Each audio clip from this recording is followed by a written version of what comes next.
No,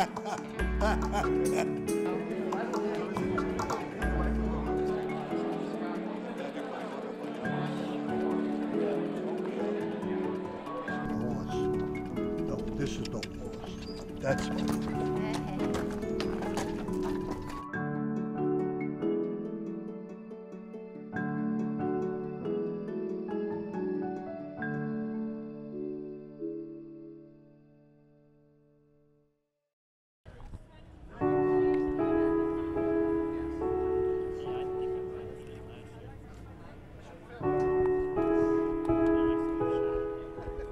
Being married to Tony was very exciting, and meeting people and traveling and meeting all famous people, going to premieres, parties, all of that, and all of the Hollywood stuff. But you know, you can only go shopping so much, and you can only schmooze so much with people, and it got to be boring. I called myself the bimbo wife at that point, because I was going to the salon and doing all of that, but I wasn't doing anything meaningful with my life.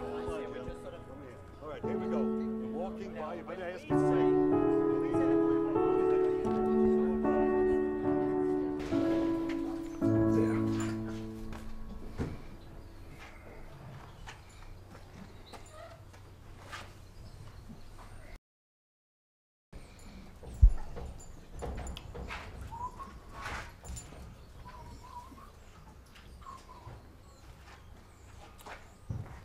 Next. It's like a car wash, isn't it? Huh? Good job, sweetie. See, I got a smile out of Jilly. Isn't that good? Get a smile horse from is still Jilly. really dirty, is the but- best thing in the world. The horse is still really It's dirty. still but you dirty. did a good job.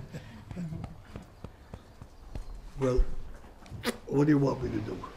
Tony and I have been together 15 years now, What do you got? married. So we've been together a long time. 15 years is a long time. The longest he's ever been with anybody. Certainly the longest I've ever been with anybody. I was a little bit concerned, probably a whole lot concerned, when I first realized Jill was going out with Tony Curtis, just because of the huge age difference. But Tony is such a gentleman, and he was so kind to my family, to my mom, and to all of us, that it's hard not to fall in love with Tony.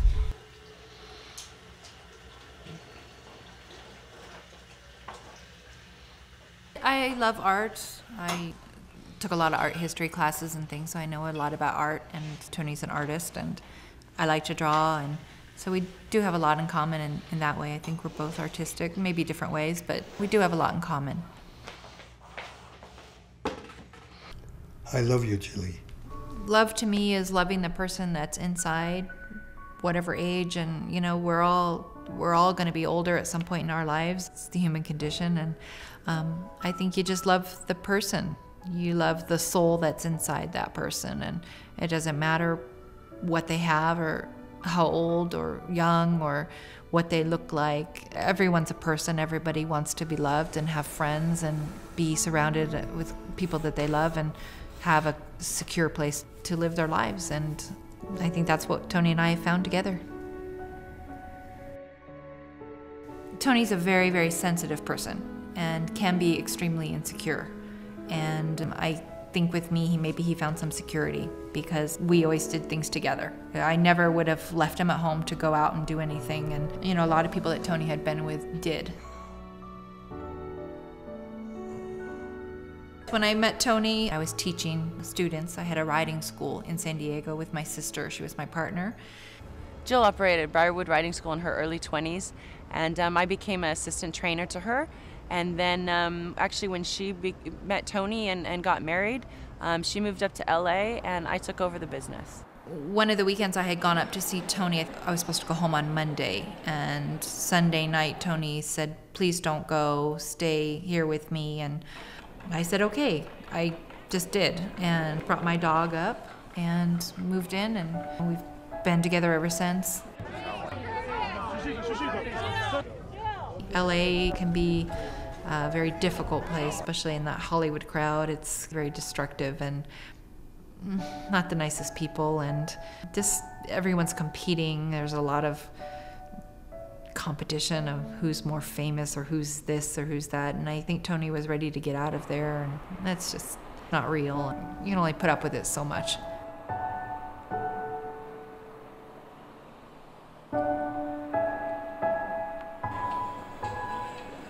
Tony and I used to love to come out to Vegas. We'd drive out or fly out from LA and just come to see the entertainment, go to the boxing matches and things like that. We actually got married in Las Vegas in 1998, and we just loved to come here so much, and one day we just said, why don't we buy a second home here, or something that we can just come and stay and enjoy being here. And after about a week, we looked at each other and said, why would we buy a second home? Why don't we just move here? So we did.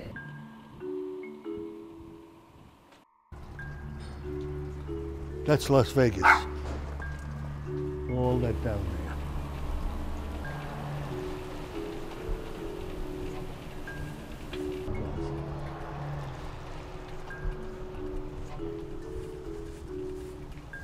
It gives you a little bit of an idea of what living here is like. You have the mountain living, the desert, and yet at the same time, it's a workable environment. You know, it has some qualities that make it very appealing for everybody, the showgirls.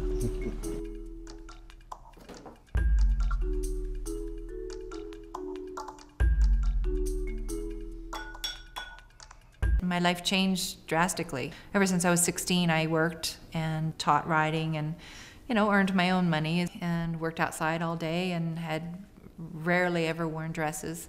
Certainly never wore very high heels. And then I met Tony, and I was able to develop a different way. I did all of that, the salon, my nails, my hair, all the time, and I enjoyed it. It was a different lifestyle than I had ever lived. Jilly is unique. To be married to her is to have a girlfriend, have a little bit of mother, a little bit of everything you want. My life was never so pleasant before her. I was always so moody and sad, and she's changed all of that. I'm happy, and I try to make everybody know how happy I am. I love the way she laughs. She's very shy and sweet. I was, my 20s when I met Tony, and I was growing up, and it was time to actually do something with my life.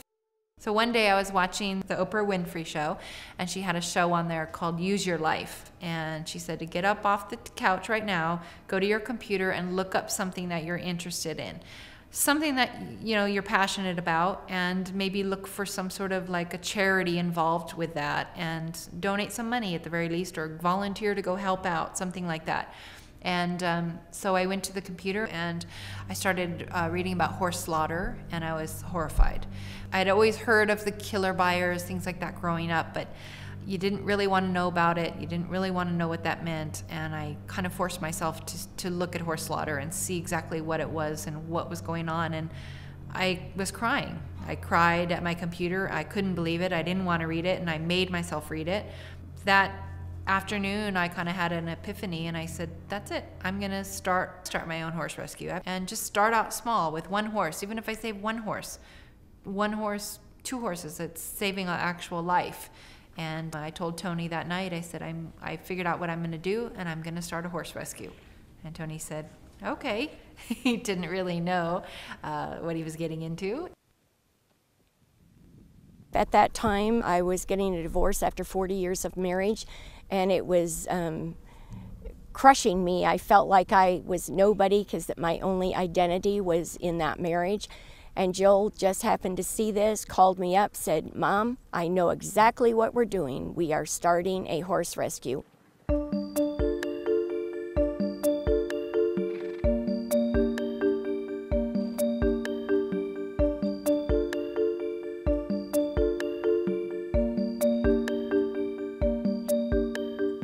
My mom at the time was going to have to move with me because she was by herself, So she came out here, and that's how she got involved. She got drug along, and she became involved too. We always called her Bunky Duck, and the three of us went to the very first slaughter auction, did not know what we were doing. My mother ended up having to even drive the horse trailer while Jill and I were in the auction, and Bunky Duck had never driven a horse trailer before. So it was three crazy ladies trying to take care of horses. Only one of them knew what she was doing. The other two didn't, but we learned in a hurry. The word Shiloh means a place of peace in Hebrew, and I always thought that was a beautiful name. And right from the start, it's going to be Shiloh. And you know, it's Shiloh Horse Rescue and Sanctuary, but it's known just as Shiloh, and it's kind of grown on its own. It kind of filled a need. We started with one horse, and next thing you know, we have, 200.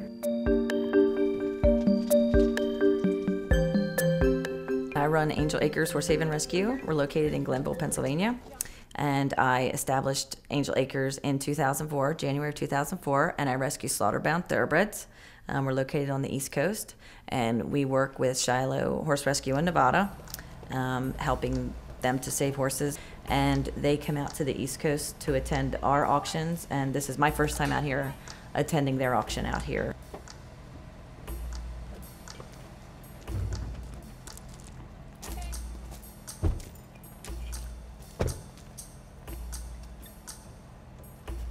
So we're getting ready to go to the Cedar City auction in Utah. It's an auction that we go to, it's every month, and we usually go every month.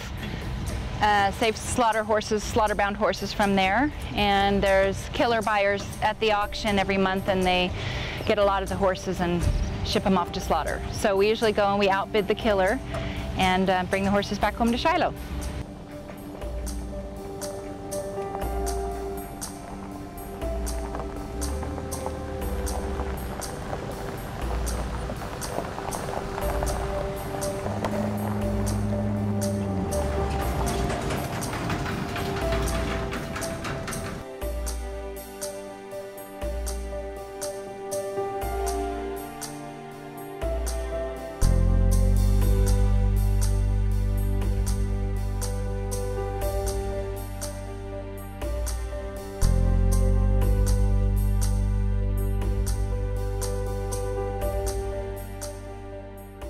It's an awful, awful thing that horses are being transported in double-decker cattle trucks. There'll be 60 horses in a cattle truck. They're not even built for horses, and the floors would fall down onto the horses below, and babies would be shoved in with stallions. There'd be fights, eyes gouged out, broken legs. Horses would arrive at the slaughterhouse trampled, dead, and it's very, very inhumane. And just the lack of dignity that these horses are afforded, even at the slaughter auctions, it's just disgusting.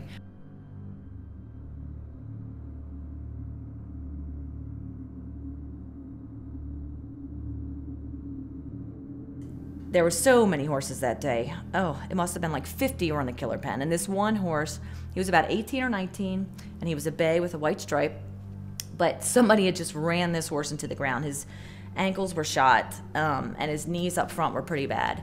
And I wanted to save him, and I didn't have room, and I had already bought 2 other horses. And when I went back to go see what was up, gosh, it really does still make me upset.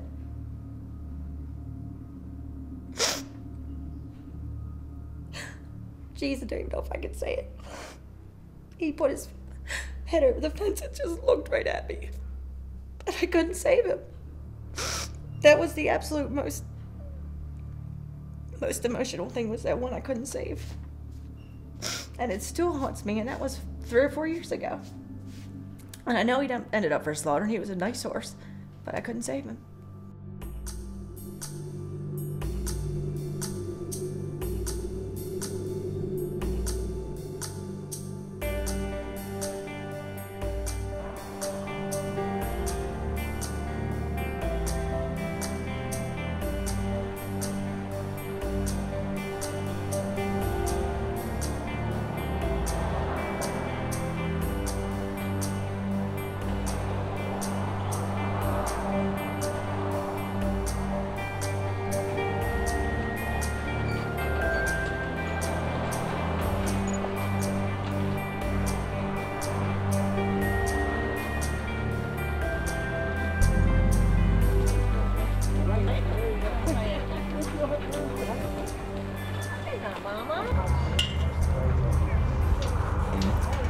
crib.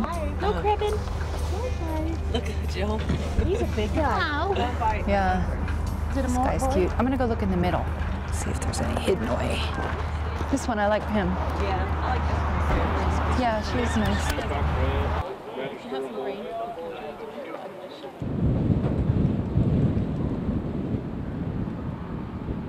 Why is it red?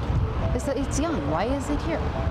It's like a death sentence. Yeah. It's an absolute death sentence. So scared. Look, he won't come out. It's so irresponsible. It's sick. This is the thing with slaughter. They have this outlet. Yeah. So they don't care. Yeah. There is no responsibility. There is no reason to kill. Why? What does it matter? Oh, look, it's born. We'll just know that it's slaughter. It doesn't matter. You don't care who gets it. You know, it doesn't matter. This is a little baby. Hey! Look how beat up he is. I mean, he has no chance. You know, there's no food, no water, no shelter. Some of these horses have been here all night. Some of the ones, and when it's in the summer, when it's 100 degrees, there's no food, no water. Food or water at all? We've come in the winter and horses are shaking, shivering with cold because it's so cold. And they're just standing there, and they've been there all night. We're gonna have to get that little baby. Yeah. But you know, then we don't, when we get the baby, then we have to let one of the other ones go. What happened to it? Look at his brand. I know. Is that what that is? Yeah, homemade brand. Oh, for God's sake. All scarred, burned in there. It's crusty and healing, and it's horrible. Why brand it? You're sending it to slaughter.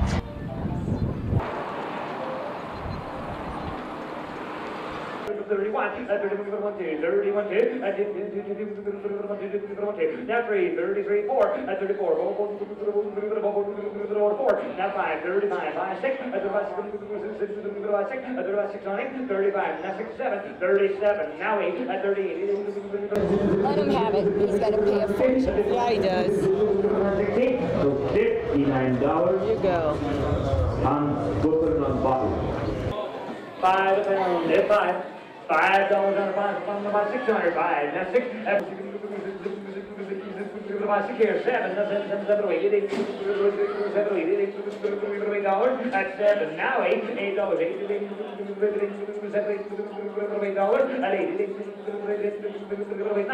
$9. Not 10. That's 10, 10, 10, 11, 11, 12. 12. Not 13, 13, 14, 15, 15, 5. There you go. You got Roy? Yeah. Oh, you did? Okay, that's 6. 4-year-old sell by the pound. $10, not 10, 10, 8, 9, 8, 9, 10, 15, 16, 17, and there's 17, now 18, 18, 19, 19, 18, 19, 19, 19, 19, 19, and 11, that's 12, 19, 19, 20, that's 20, that's 20, but you get him, 25, so $20, buyer number 5 by the head, $20, buyer number 5 by the head.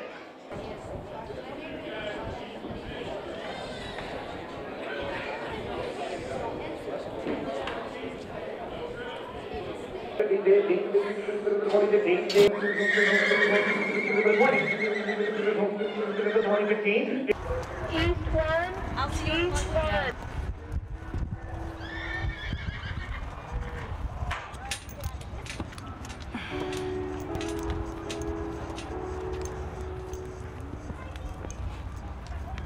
Let me go in.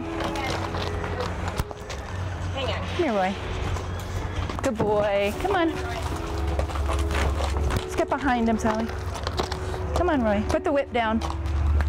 Put the whip down. Put the whip down. Come on. Step up. Step up. Step up. Come on. Here. Just switch. Just hold him. Damn. Let me go through. Come on, babe. Boy. Step up. Good boy. Good boy. Step up. Come on. Let's go, Roy. Let's go, Roy. Good boy, Roy. Come on. It's all right. Your friend's in there? Come on, let's go. Step up. Step up. Good boy. Good boy. Come on, Roy. Good boy, Roy. Oh. Whew. Man, I had to get out of the way fast on that one.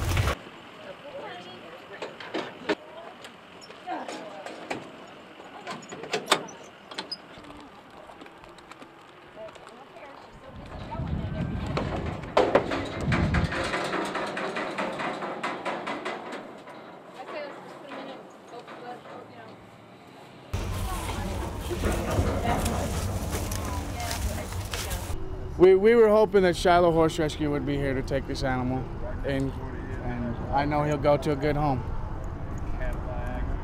He's a good horse.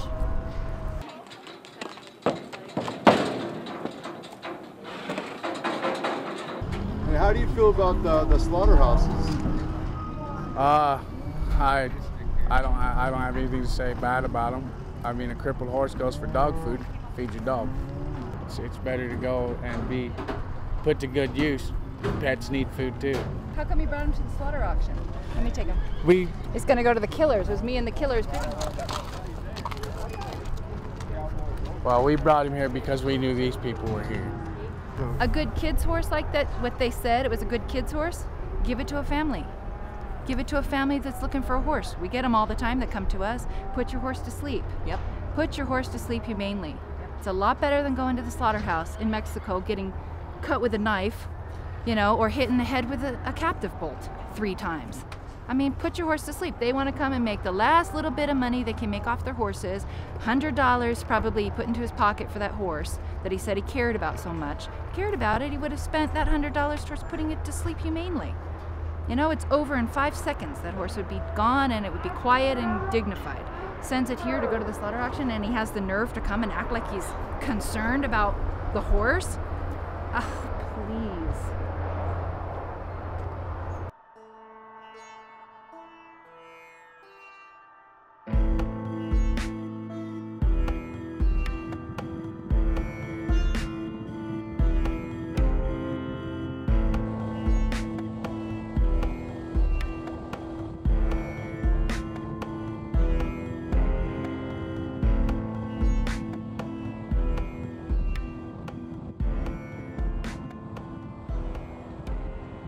It's all about money. And it's created a business. Slaughter's created a business. Horses are bred directly to go to slaughter. The type of breeding and everything that's going on, it's really out of control. And, you know, if someone's gonna make $200 on a life, and they do it. And it's just awful.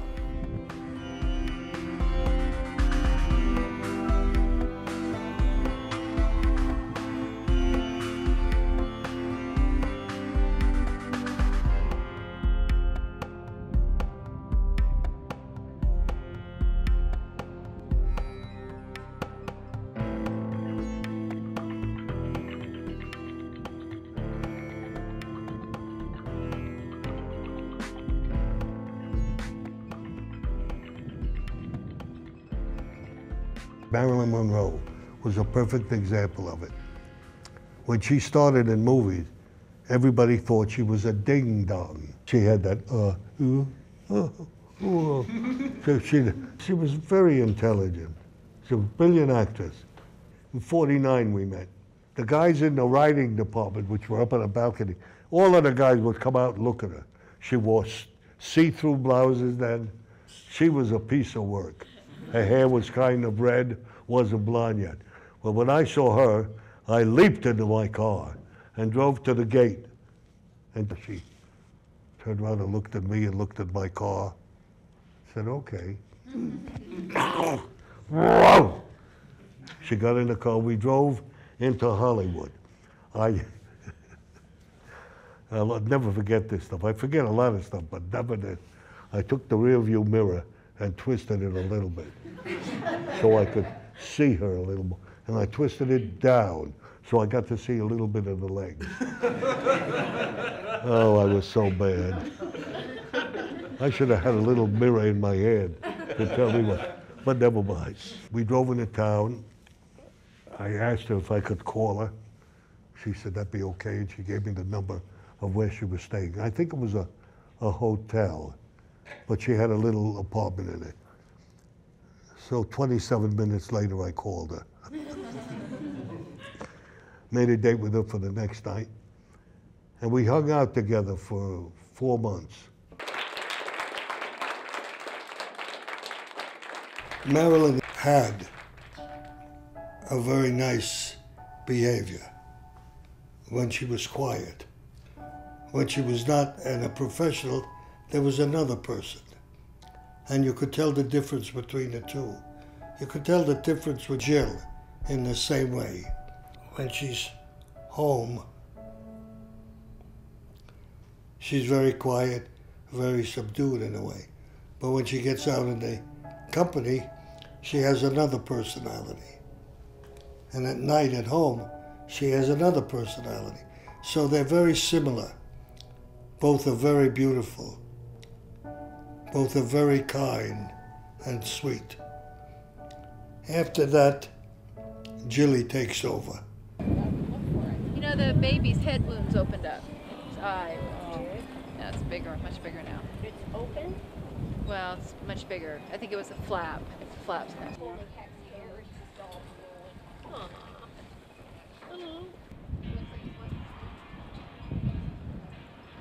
I didn't have a lot of confidence when I was little, I think. I think probably because I was very shy, and I still am, but learned to get over it a little bit. But I always thought I looked like a boy. That's my thing, I look like a boy. Because when I was little, I had short hair like this, and people mistook me for a boy when I was very, very young. So ever since then, I've been very nervous about looking like a boy. So I do remember one day my father came to me and said, "Jill, do you think that Marilyn Monroe was beautiful?" And I said, "Of course, everybody knows that. Of course she was." And he said, "Well, she didn't think she was. And she had a very hard life because of that. And she, you know, even though everyone said how wonderful and beautiful she was, she didn't really believe that." So I started reading books about her and things, and I became a big fan of hers. One of my favorite Marilyn movies is The Misfits. And in that, she was trying to save the Mustangs. And she didn't want them to be lassoed and taken in for dog food. Why are you killing him? Just stand aside, honey. Okay, you won. All right, you won. You Let's won. go then, rope. Get out of here. Hey, darling. Follow him. Choke him down, Guido. Get off me, Roger. Stop. Get him.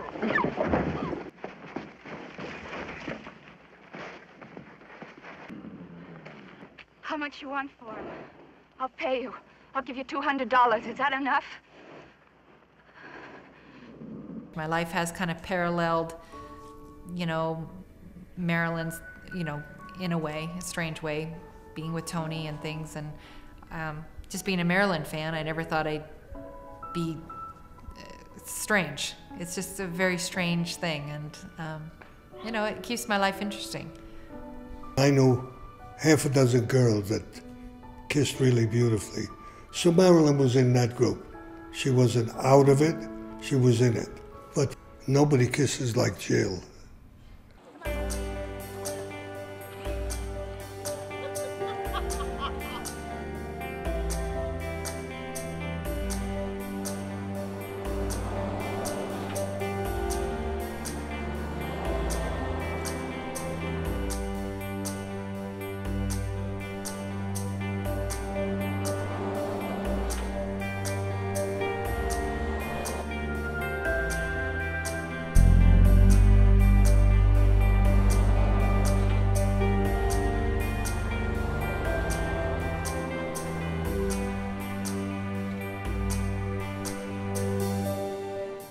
I think that Shiloh is one of the best one rescues I've seen. Their place looks great, it's safe, they've got water and hay and green, they've got good quality feed. The horses all have shelter, and it's really cool the way they have their little vacation village, and that's really cool. I like that because they've got their isolation unit, they've got the ones that need medical care all together.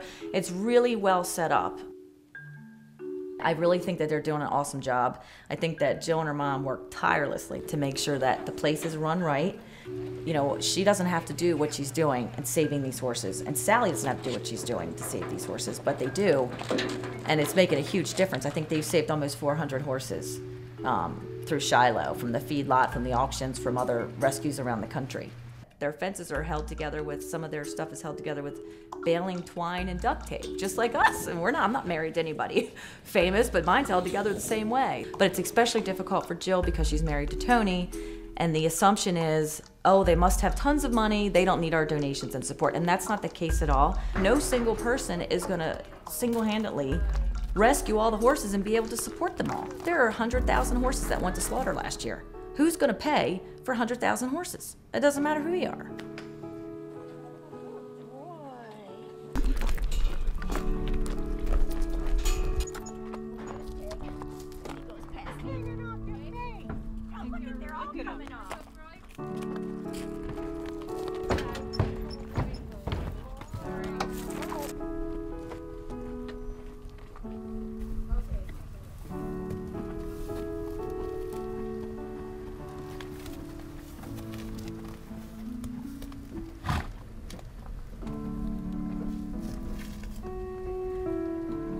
Not only did I want to do horse rescue and save horses, I also think that people can make a difference, and I wanted to offer our support, Tony and our support of the American Horse Slaughter Prevention Act, which will stop horse slaughter in the United States, transport of horses for slaughter across the borders, and it's very important. It needs to pass. And a few years ago, I read an article about Bo Derek, that she had gone to Washington, was working with congressmen and senators to try to get the bill passed. One day I got her number, and one good thing being married to Tony, you're able to do that. And I was able to call her, and I asked who I should call in Washington and offer our help. And she told me about the Horse Protection Coalition and Chris Hyde, and I called him up and said that Tony and I are very willing to come, pay our own way, and come there and do what we can, walk the halls and talk to people and meet people, and so we did.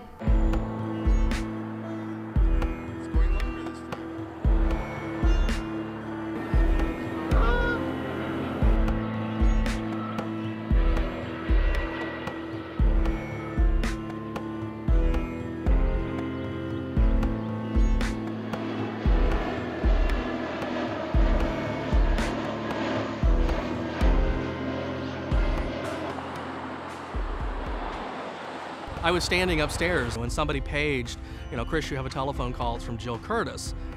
And then they said, well, the wife of actor Tony Curtis, and I was like, you know, oh God, that's incredible. You know, so I'm trying to run through the office to get to my phone, because I thought this is incredible, you know, to have a legend and his wife wanting, you know, to talk about horse slaughter. And you know, she told me about Shiloh, her rescue, that at that point was fairly new, you know, for her and everything that she was doing. And to me, Jill was kind of the perfect person. You know, for this. Not only did she obviously have the celebrity with Tony, but she had hands-on work saving horses, making an actual difference, and that's phenomenal.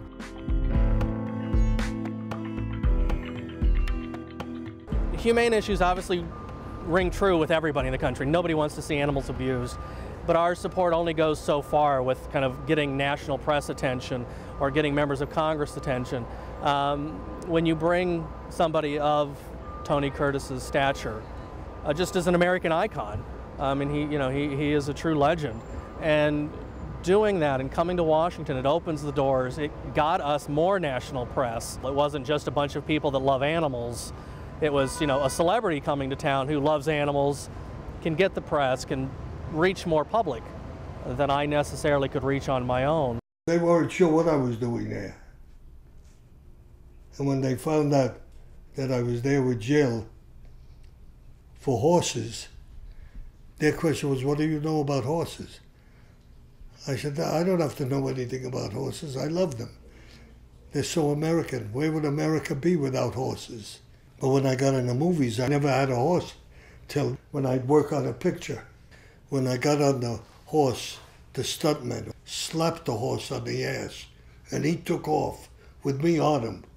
I could have been killed, but I never was. I never was hurt. I always felt the horse knew that I wasn't as good a rider, and so he didn't give everything. You couldn't stop the horse from being a horse and knowing who was on his back.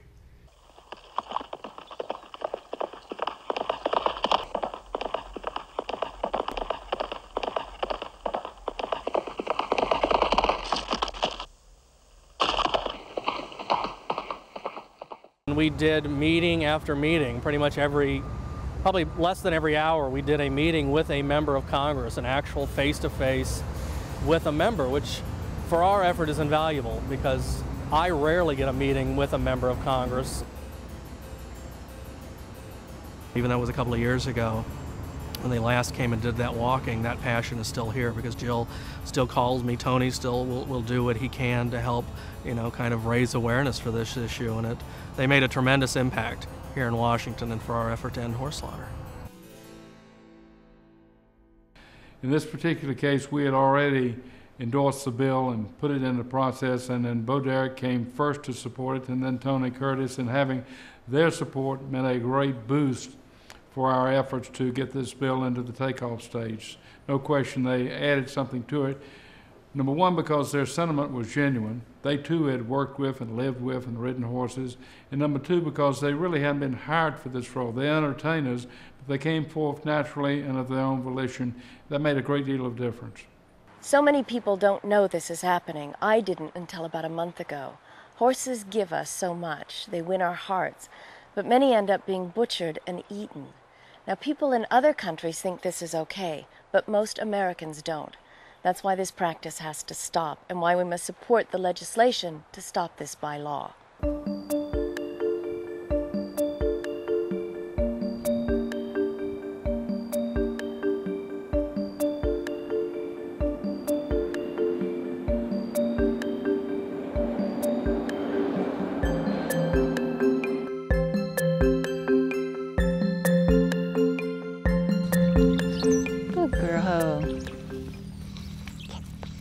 Good girl. Oh.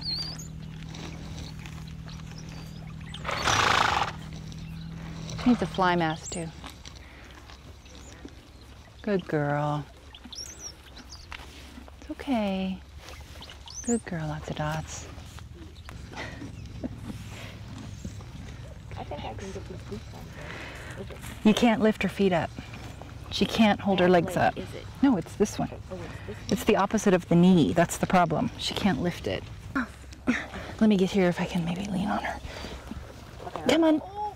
Oh, you all right? Pick up your foot. Come on. Come on, babe. Yeah. It's on. It's on. I'll go mix up the stuff. Woo. Good girl. 35, 40, 25. Okay. She heavy? Yes, I basically picked her foot up. Good girl. Now, we're not doing the other one, right? No. Watch me. I'm giving it to Julie right now. Oh, so let's get the shoe on. Yeah. I couldn't get her foot up at all the other day. I mean, I couldn't get it up at all, so that's at least good that. Yeah. And she's eating, which is a very good sign. When horses don't eat, that means they kind of given up, and she's not giving up, so as long as she has, quality of life and wants to eat and be with her friends and can get around enough to, we let her, she'll tell us when it's time. Yeah, you'll know. I think it's going to be sooner than we'd like, but at least she won't be in pain. We'll keep her pain-free as much as we can.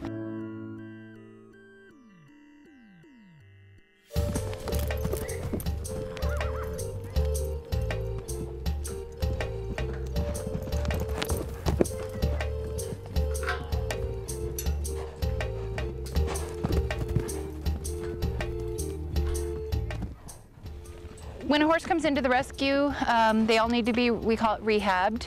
There's different kinds of rehab. Some horses just need to have food, and good food, where they can gain their weight. Medical care, wound care. They need to be wormed and vaccinated, and we do all of that. And there's, different kinds of rehab. A lot of horses that have been abused or neglected, you need to regain their trust in people and contact. A lot of horses are afraid of that. So round penning is one way that we help to do that. But a lot of round pen work is with body language, getting the horse to come to you and accept you and move when you put your body in certain positions and things like that. Kind of like how horses respond to each other. Round penning is a very good tool. It's kind of like a training tool. You can't force a horse. They're, over 1,000 pounds. You can't force a horse to be, you will accept me.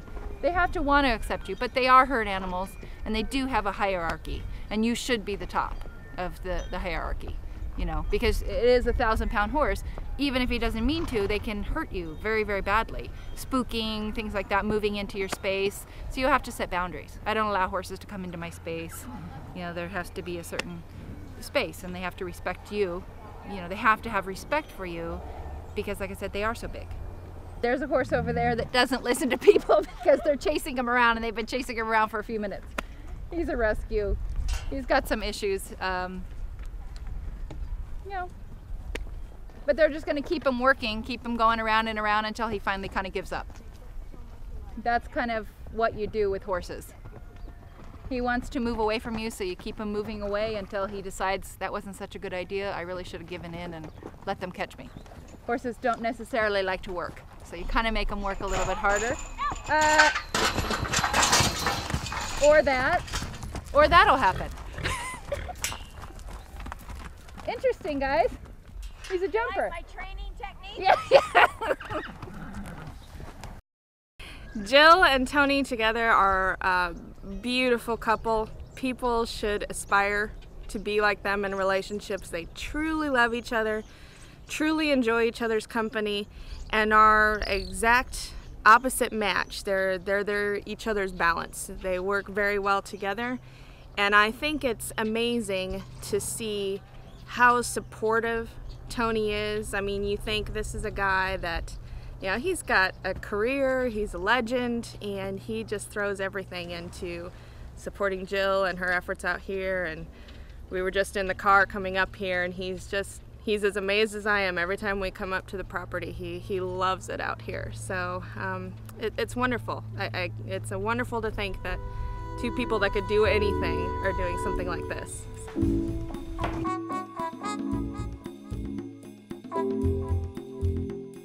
Anything I can do to help Chile. There are many places that I make donations, I give paintings, and a portion of that money that they collect, they give to Shiloh.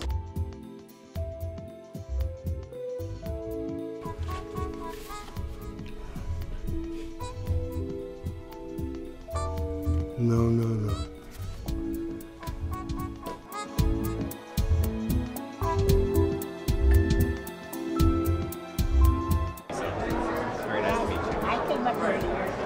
Here, this one is Meryl.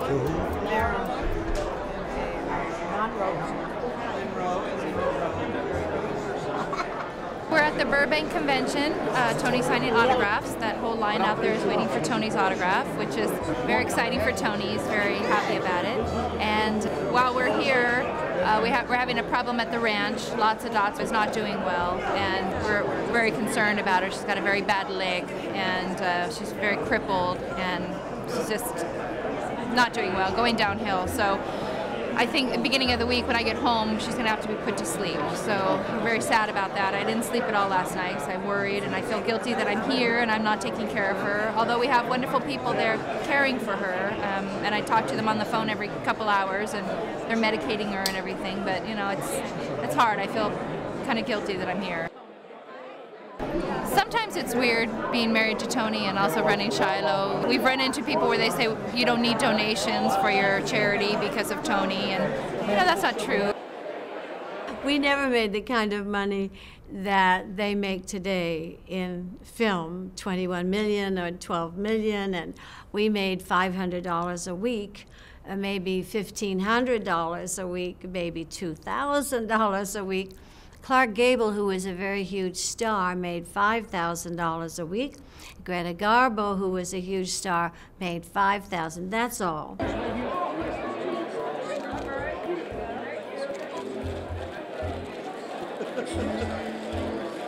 Being married to a movie star or someone famous, it's probably a lot like being married to anyone else, really. You know, in your very private life, it's basically the same. It's just a regular marriage like everyone else. But there are weird things, you know, famous people call on the telephone, or we're going to go to the White House today, or that kind of thing, which I guess most people don't get. But I kind of would rather be at the ranch. I hate to say it, so I don't want Tony to hear that. But I like the dichotomy in my life. It's very interesting. It keeps my life interesting. Oh, my darling. I'm happy to see you. Oh, good to see you. And Alex is here. Remember Alex? Good to see you. How are you? Good. How was your drive up here? It wasn't bad at all. Yeah, you're a popular guy here, buddy. Oh, yeah. How's your hair?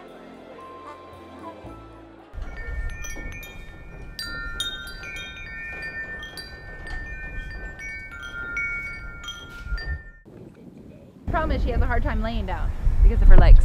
She probably will more like get to a certain point and fall down. You can see these sores here. These are from laying down. Pressure sores, like bed sores.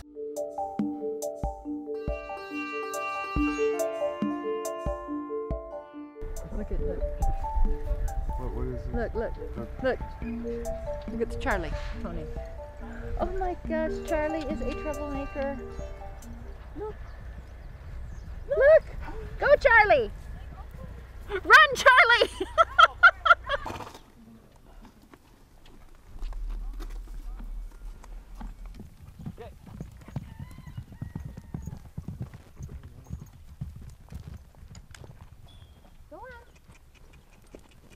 It was really great to go through the adoption process here at Shiloh with Jill. The great thing was we had spent some time out here volunteering, really to get used to the horses and to really, you know, as a lot of times she likes to say, allow the horse to pick you. So we actually came out, and with Jill, she wants people to want the horses, but she also wants them to go to the appropriate home. So she wants somebody that has some experience, that is willing to put the time into rehabilitating a horse, because it does take a lot of time, and they are needy. I mean, a lot of them are wound up. They may have not been handled for you know, a few weeks to a few months. So those weekend people who come hoping that Tony's going to be out here working is always really funny. We've had people come out, of course, you know, throughout the day you do get rather dirty here, but we've had people come out with umbrellas, you know, of course, it's 120 out here, we're sweating, we're in shorts, t-shirts, and you have people coming in, you know, almost their Sunday's finest. Umbrellas, protecting themselves from the sun. It's always really comical to see those people trying to get a glimpse of Tony and then putting him to work. One of the first things that Jill always has people do is the water buckets. All those water buckets there need to be filled, and make sure you fill them up to the top. Okay, and if it looks like water you won't drink, they won't drink it. You got to dump it out and dump it out of the stall. Okay? And make sure you turn all the hoses all the way off. All right? All right. Go for it. Have fun. Thanks. It's probably one of the worst things to do here, but it's one of the first things that she's always putting people to work to do. So, you know, they're holding their umbrellas and doing water buckets, so it's always funny. And they go home, you know, without seeing Tony, but they've seen Tony in a way because his presence is all around here.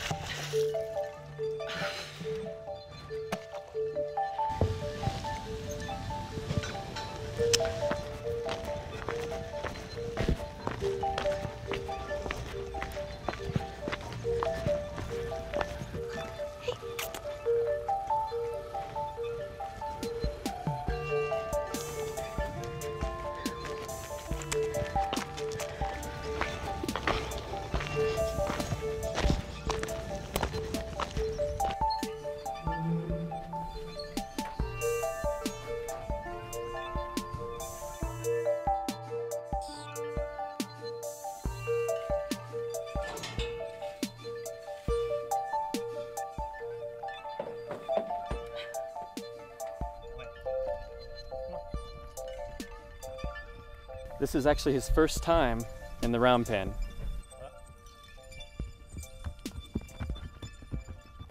Working with a wild Mustang is a lot different than working with a domestic horse. They're essentially nearly two different animals, nearly.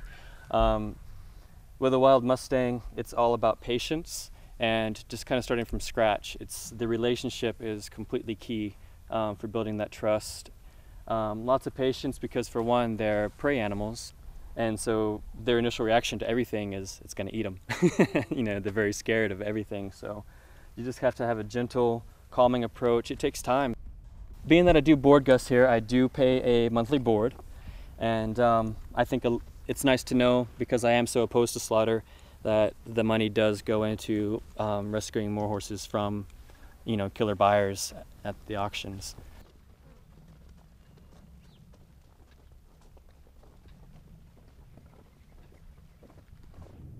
My life's much more meaningful. I don't go shopping anymore. When I do, it's when we're traveling, when I have a second to actually go shopping. And even now, when I go shopping, a pair of shoes, like I used to buy 4 or 5 at a time, pairs of expensive shoes, and now I think that one pair of shoes is 3 slaughter horses that I could save, or this many bags of feed, or I'd rather spend that on something with the horses. So it's really changed my thinking, which I think is for the better. Everybody needs a horse, and don't you forget it.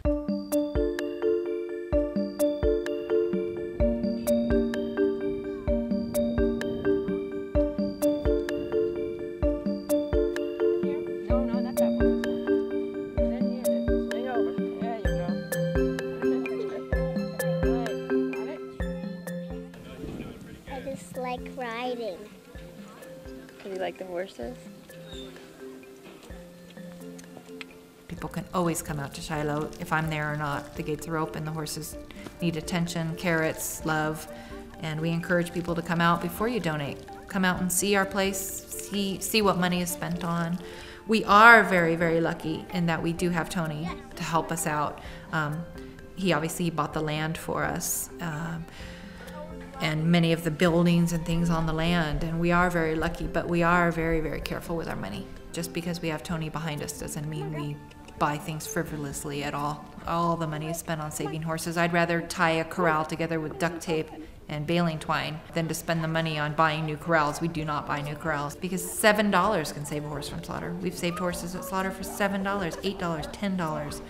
You know, the money you can find in your purse right at this moment can save the life of a horse.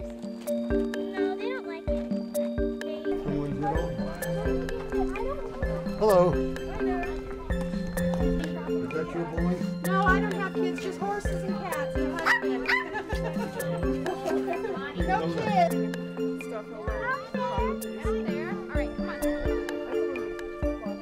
If we didn't have Tony, we wouldn't have been able to save the 400 horses that we've saved, and we wouldn't have the ranch. So, we'd be very, very small. Okay, I'm gonna get you some. He's all. We won't have any children, so it means a lot to Jilly. It was her idea from the beginning. And she's such an intelligent woman, and so giving, and so caring.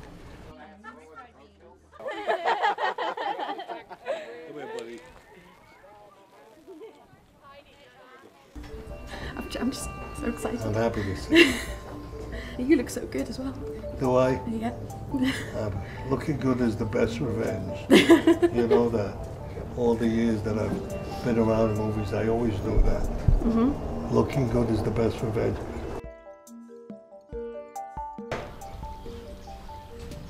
Perfect. I spent 20 years riding a horse in the movies. There's a lot about horses that I love. Horses are such good friends to humans. People love them. They love to ride them. They're a perfect size. In the history of man, horses were very important. There's a big guy. John Wayne would have come about here. Errol Flynn came here.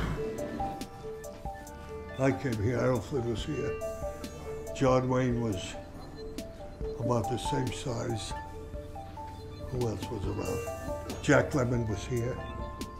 Cary Grant was here. What beautiful eyes you have. I feel very fulfilled now. When I walk through my pastures at Shiloh and the horses come up and they want to be pet, I realize, you know, we saved that horse's life. It would not be here. It would have been killed horribly if we hadn't been there to get it. It's just a peaceful place to come and sit down and enjoy being outside, and Tony loves coming out there, and you kind of can come out and forget the other things that are going on in your life and just enjoy being in a nice place. Have the part that costs money. I just made a wonderful life with Tony, and you know, we still have a wonderful life. Julie.